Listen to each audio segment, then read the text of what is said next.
All right, guys, welcome back to our show. Today we have a wonderful podcast for you. I'm Dr. Amory Wild, and I'm here with Dr. Faith Nelson. And today we are going to be talking about heart health, but also how relationships relate to heart health. To start us off, I have a Harvard study of adult development. One of the longest studies on life found that close, positive relationships are the strongest predictor of long-term health, happiness, and increased longevity. It revealed that strong social connections act as a buffer against stress and chronic disease. Dr. Faith, what do you think? I think it's crazy. I don't think people realize how important your relationships are, and how it relates to our health, our heart health, but it also emotional, the longevity of our life and everything. And it all ties together. It's one of those things where natural health never stops surprising me as I learn different things about it, how much everything is all tied together. It's not just one thing, it's multiple things. It's why when people go into doctor's office, they have such a hard time because heart doctors want to just address the heart, but it's not always just the heart. Today we're talking relationships, but insulin have issues. It can affect heart, cardiovascular events, and kidneys. And so you have to always be watching and aware. It's not ever just one thing. It all ties together. It all circles back around. So I think it's pretty incredible, but relationships are a big part of your heart health.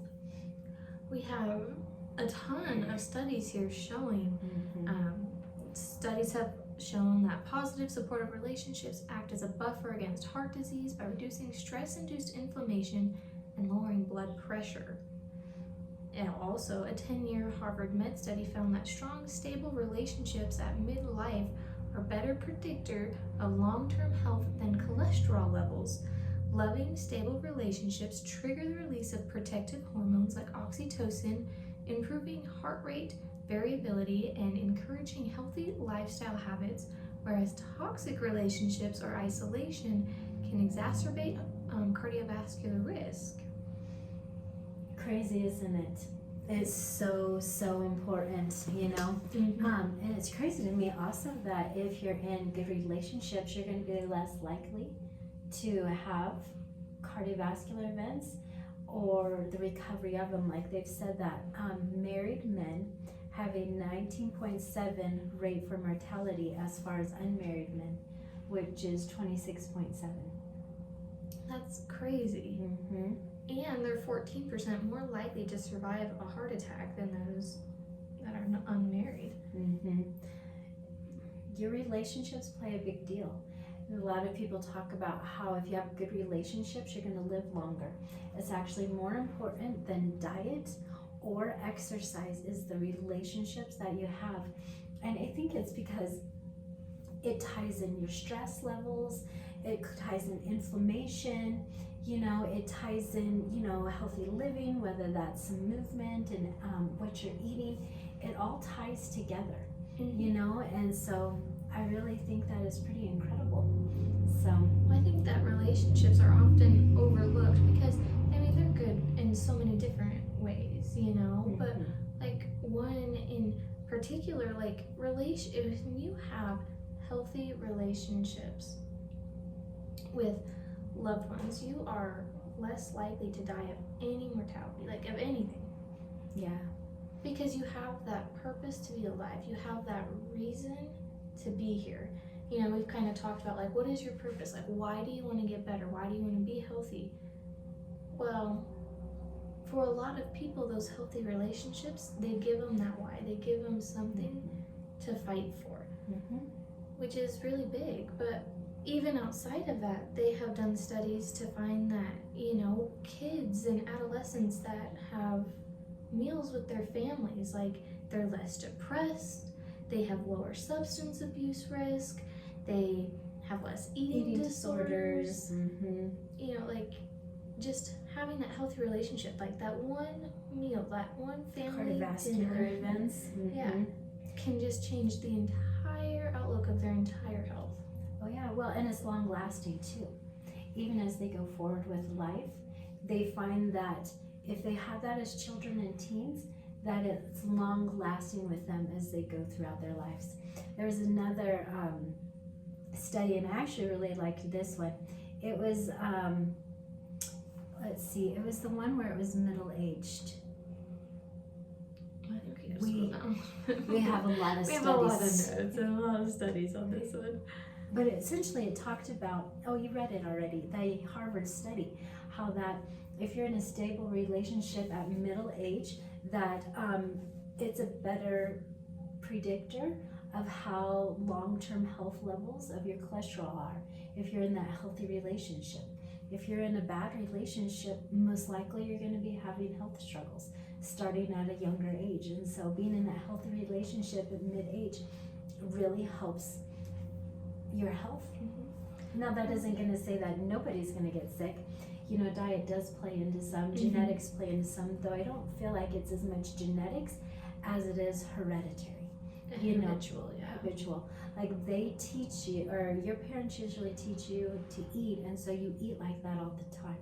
So if you eat out a lot, or a lot of fatty foods, or a lot of ultra processed foods, you know, then it is gonna, you're gonna have some health issues, essentially. It's a ticking time bomb, and it's only gonna come out in symptoms somewhere, and a lot of times it is heart issues. And most people have said that over 81 million people have multi-heart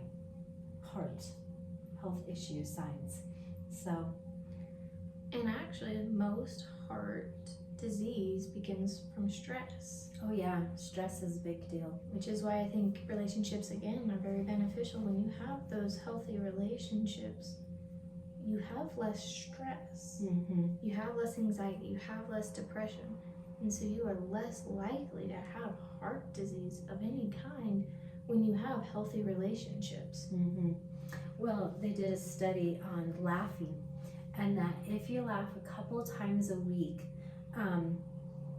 it actually slashes the risk from death from a heart-related cause by 50% as compared to just laughing once a month. Most people don't laugh if they're by themselves or in isolation, but they laugh as a group with people, with friends, with family, you know. Building those relationships are really important.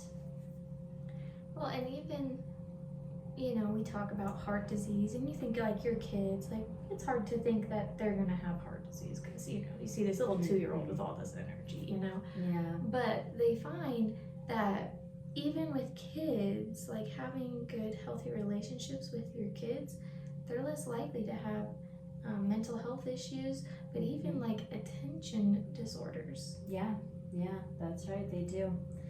It's really important. They say that, like, say your kid likes trucks, you know, sitting down and saying, wow, you really like trucks, and here I bought you a truck, pointing out that, hey, this is love. I'm showing love to you. You are seen. Yeah, you're seen, you're heard, I know you.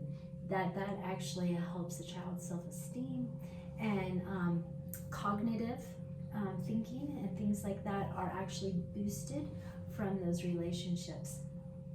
It's just incredible because you can literally change the entire outlook of your kid's life just by having family dinner.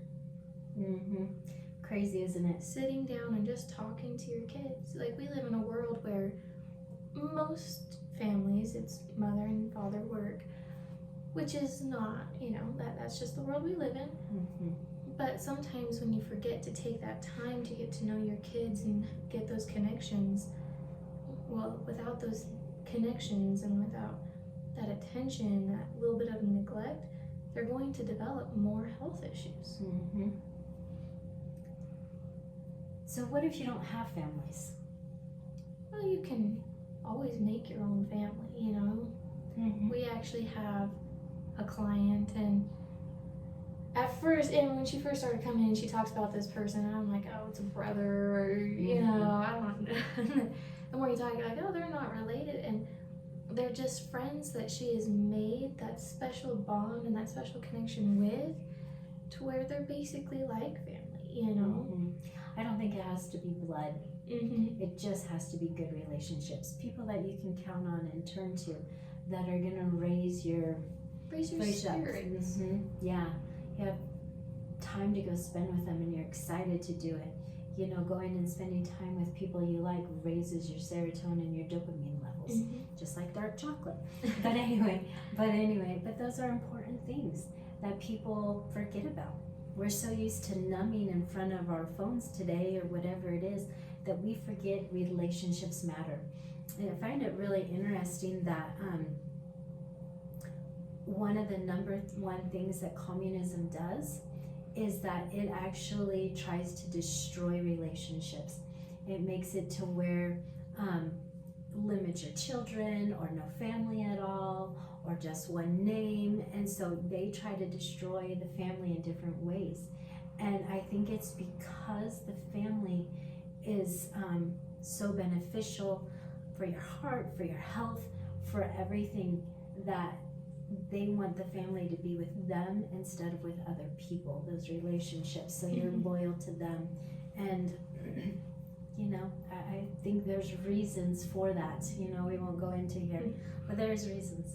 So well, and I mean, they've done studies on good healthy relationships, but also on bad relationships. Like when you have poor relationships in your life, you have a much higher mortality rate of like about every disease, but especially heart disease, because it causes more of that stress. And I think that sometimes people get stuck in, oh, like, well, my family wasn't very good, so I'm just not doing the whole family thing. And so that's not very good. But it's also not good to sit there and tolerate, you know, being treated poorly. Like, you have to have that balance. oh yeah, for sure. You shouldn't stay in relationships that are abusive, you know. Some things I think are being able to work out, and other things I think you can't. But I think you have to know that, and you have to decide. But if you stay in abusive relationships, then it can affect your health. So, yeah, definitely. Well, all right. We got a short podcast, but it Nice is and short. because relationships are so important to your heart health and to your health overall. And it doesn't have to be like stress when we talked about it. It doesn't have to be stressful to everyone. It just has to be stressful to you. So if you're struggling with stress or relationships, be looking at expanding out and getting healthier relationships that are going to help to build you up. So if you don't have a family, or your family is toxic and you can't have that strong relationship with them, you can go make your own family. It can be friends, it can be colleagues. But having those strong relationships, having people that you care about, is so beneficial.